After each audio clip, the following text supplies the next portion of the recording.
What's it gonna take for you to finally break up with your bullshit? Think what you could do if you could only break up with your bullshit. Oh. Hello, my name is Michelle Akin, and welcome to the Break Up With Your Bullshit podcast, where I bring on creative people and interview them around how they got their own bullshit out of their way so that they could get their art out into the world. At the same time, I am a creative. I'm a singer-songwriter. I've written lots of nonfiction and, more recently, a whole bunch of fiction. And I just generally have been in the creative world my entire life.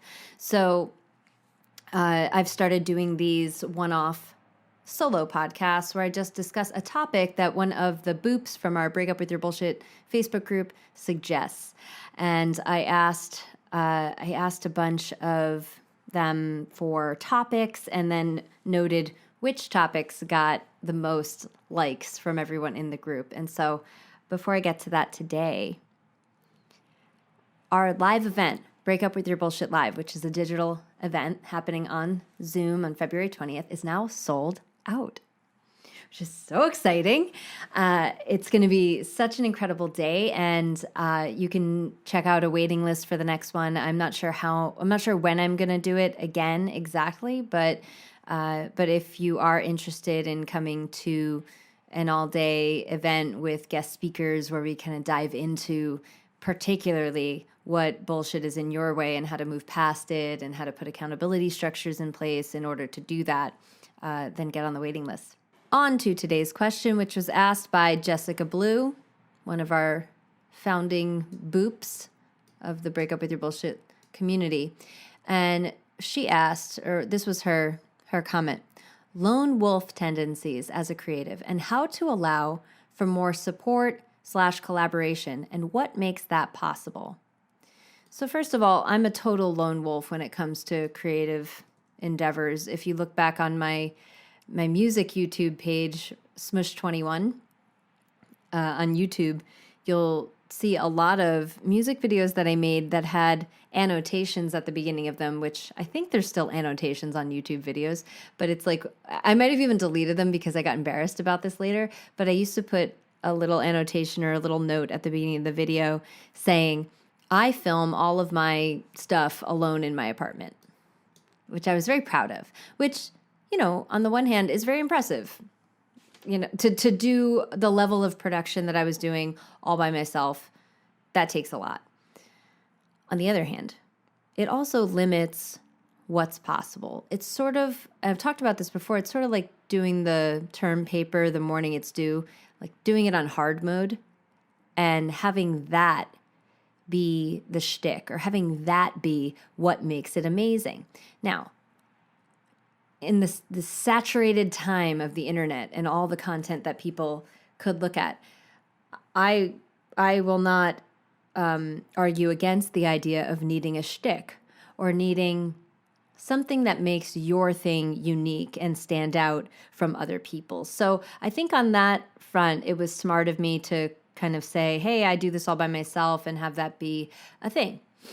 But it has its limitations. And I think that's the main thing I want to say today about lone wolf tendencies is that it's not bad.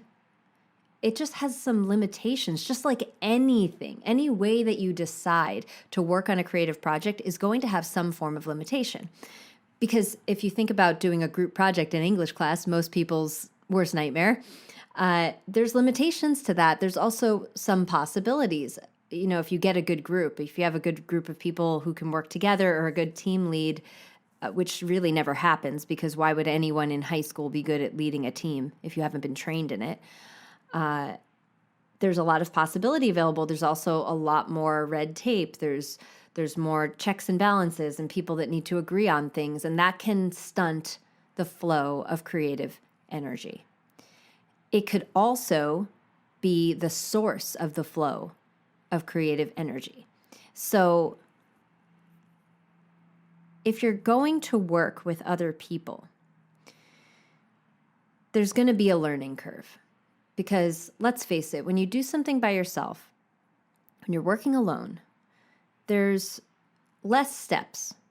And in particular, there's less intimacy and relationship needed. And this office that I'm sitting in, if you're watching this on YouTube, you can see it. This is my little creative cave. This is where I do everything. And I like that I have a door, and I like that I can shut myself in here and just make things. At the same time, I know that when I involve other people in my process, the end product is not only richer, I have more confidence in the end product because I haven't been the only voice. And I'm writing a book right now about partnership with my colleague, Mark Hunter.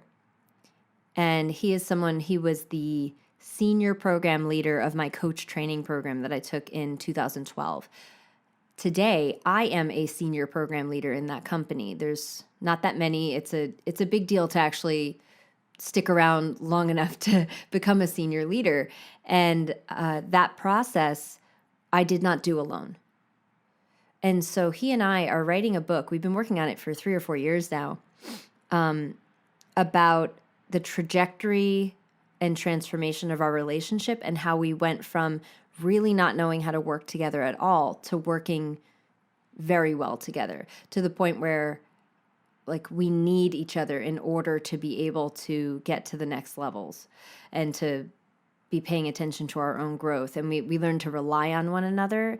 And that involved being disappointed, getting heartbroken, having trust break, having fights, making up, creating new agreements around our relationship, just all kinds of stuff. So that's what we're writing a book about right now.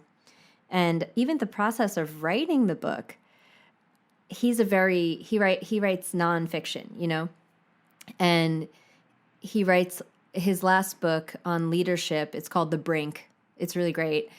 It's a lot of data and stories about like, this is how this works. Here's how leadership works, and I write in a much more narrative style. And so we bring together our two ways, and we're finding I struggle with the parts that are very direct and directive. And I don't know that he necessarily struggles, but it's definitely not his comfort zone to write stories. And so I've leaned into the thing that I'm not comfortable with, and he's leaned into the thing that he's not comfortable with. And we have an editor that we're working with regularly who is coaching us through this. So I think in a good partnership, the different parties can actually identify what do I bring to the table and where are my weak spots, or where are the points that I'm not so good at, and how does this other person fill those gaps in? And you can imagine, I think I shared that because it's been such a long trajectory of learning how to work together. And often we get into creative partnerships, much like group projects in high school, and just expect it's going to work right now. And that's ridiculous. I'd love to eradicate group projects unless the teacher is going to put in some leadership training and create a team lead. I was actually thinking about this the other day. This is a tangent, but what if every time there was a group project, only the team lead's grade gets affected by how it goes? And everyone, and like throughout the course of the school year, everyone gets a chance to be a team lead. And the only time that the work affects your grade is when you are team lead. I feel like that would totally change the way that group projects go. It will bring out people's control tendencies or other things. But can you imagine if you're in the group project and you're the one that usually does all the work, but this time it's not your grade on the line? So who would you be then? And how would you act? And who would you be on that team if it's not my ass is on the line? And then the person whose ass is on the line, how are they going to be? How are they going to go about it? If I can imagine how the overly control-y person who does all the work, when they're team lead, it would be like, let's get some shit done. But imagine if the lazy person is the team lead, like how would it go? Would they actually grow from that experience? Would they step up and step into some form of leadership that they don't even know is in them, and they find out that they wear it well, So that's my idea. If any teachers are listening, I'm sure that sounds like a lot more work than you are getting paid for. But it's a very interesting idea at the same time to me. at least. All right, so lone wolf tendencies as a creative, how to allow for more support and collaboration. I love, Jess, that you said allow. And then you also asked, what makes that possible? So I'll just the allow thing first. You're right. It totally is something that you have to allow to happen, because even with my assistant that I've hired, I will ask for something and then I will clarify my ask, and maybe this happened while we were making the graphic for the Break Up With Your Bullshit live event, and it looked a certain way the first go round, and then we had to make some edits to it and I wasn't happy with it. And so I gave feedback, and then Cass, who I work with as well, was on this thread, and she said, it doesn't bother me much, but I just didn't like the graphic, and I knew that the way it was, I wasn't going to want to post it. I wasn't going to be excited about it, and therefore no one would know about the event because I wouldn't post it. And I could see down the line what the consequence of me not speaking up would be. And so I said, okay, I just really don't like it. I typed that out. And I felt bad, I felt bad giving feedback, but I could connect more to why it's important that I give this feedback and what I'm actually committed to, and so do it anyway. And then she came back with this beautiful graphic that I loved, and I said, fuck yeah. And Cass said, you nailed it. And we're all excited, and now I'm so excited about it. And having that experience of that is, in my opinion, what allows for support and collaboration. So it's sort of a chicken egg thing, because if you haven't experienced support and collaboration, and it's just this concept to you that sounds like a lot of work and no fun and vulnerable also, right? Who wants to open themselves up, especially creatives who are very sensitive on the whole, I would say. But I have these confirming experiences of it working, or of it being better than I even imagined it could be. And that means that next time I'm even more open. So it's like expanding your capacity to be with support and collaboration. That's the game. You're not going to just be good at that. That's like, it's like anything, like expecting that you plant a seed and the next day it's a redwood. You wouldn't do that, but we relate to ourselves like that. We're like, hey, come on, hurry up. Let's get here faster. I know this. I should be able to implement this. How come I can't just do the thing that I know how to do? It's like, oh my God, give yourself some time. Damn. We are so impatient with ourselves. It's ridiculous. And then we rule it out. See, I tried it once and it didn't work, and so I can't collaborate. I have to work alone. No, you don't, asshole. I am you. I am one of you. I get it. You think that you have to work alone. It's just not true. And it's you may make great art alone. So it's not that it's wrong to work alone. Just don't fool yourself into thinking that you absolutely have to, and you somehow were born into this mold that does not have the capacity to play well with others. You might not like playing with others. You might not like the process of learning how to do that well, because it actually requires that you transform something in yourself, that you put your ego down, or that you let go of some really strongly held beliefs. Sometimes it's just that we want things to be difficult. And if you were to actually let someone else help you and be able to reach new heights because of that, it would invalidate all the bullshit that you've been running for years. And so you're really resistant to it being something other than what you have believed. This goes with anything, but this is a good example for this.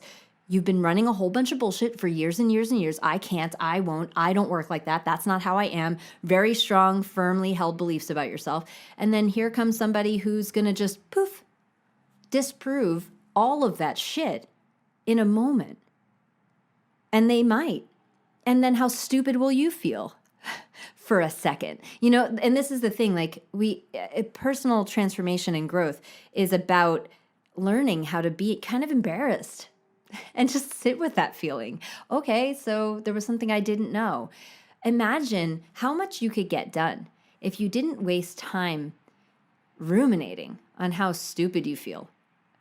If you could just be okay with it and not be trying to control the elements of your life to make truer everything you already believe. If you were actually oriented toward imploding your current belief structures and stepping into what you actually want or what someone else is generous enough to show you is possible, and if you're willing to be moved by another human.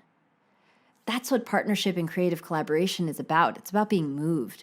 And so if you're not on board for all of that, or if you have a ton of resistance to that, it's not going to work right away. And you're not going to see a result right away. But if you could actually just choose, I'm going to go into this humble, I'm going to learn something about me, I'm going to hear the other person and not take their word as gospel, but actually hear it and look for what part of it is useful to you and to the us if you're co-creating something. I think a big part too, Jess, that people skip when they're forming creative partnership is having some agreements at the beginning. You know, we sort of fall into it. And by the way, whatever way you do romantic relationship is the way that you're going to do creative partnership. Sorry, and you're welcome.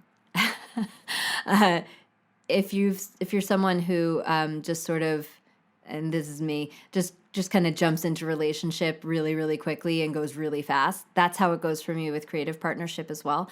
And that's not bad. Again, this is not in the realm of good, bad, right, wrong. This is simply awareness. Okay, that's what I do. So that means that even, you know, it's passionate and it's exciting and we jump right in and we do the thing and it's so great. Awesome. Now I need to backpedal a bit and say, okay, so this is awesome. I love it. Can we create some agreements around what we're actually here for? What are we doing? What are we both committed to? What are our values? Do they actually align?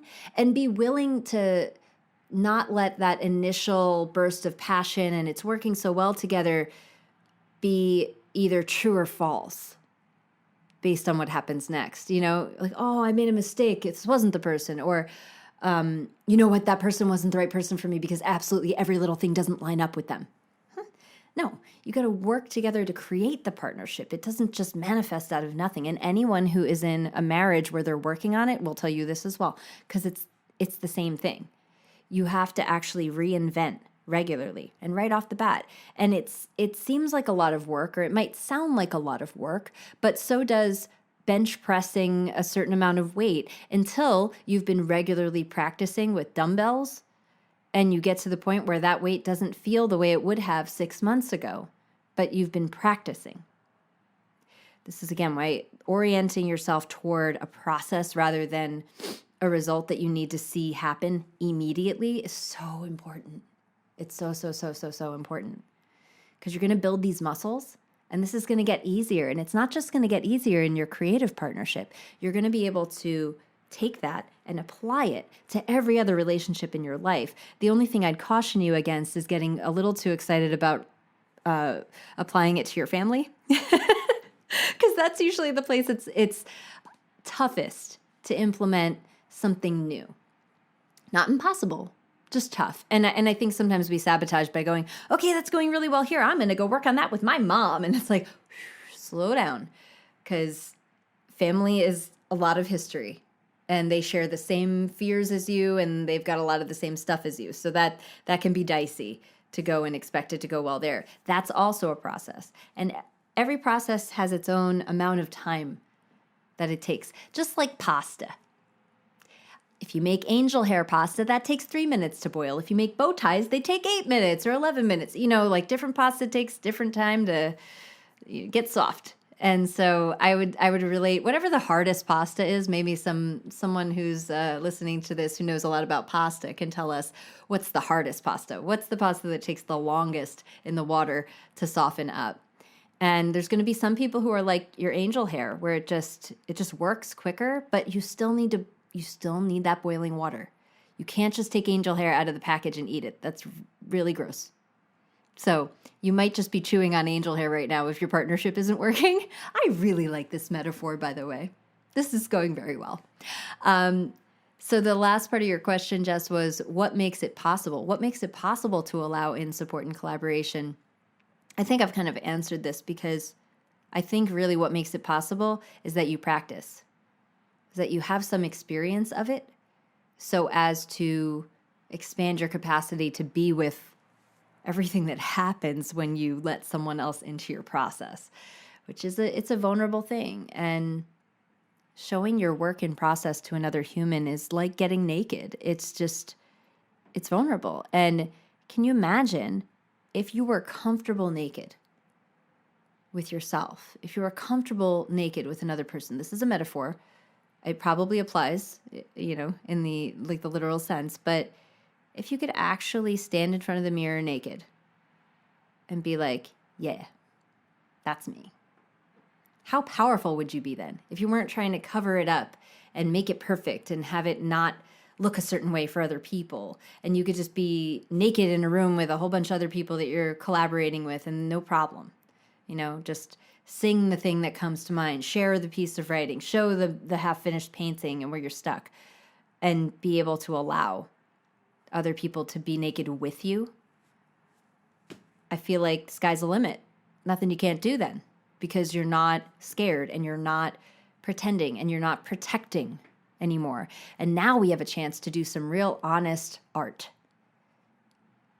We have a chance to put something in the world that's going to touch another person, that's going to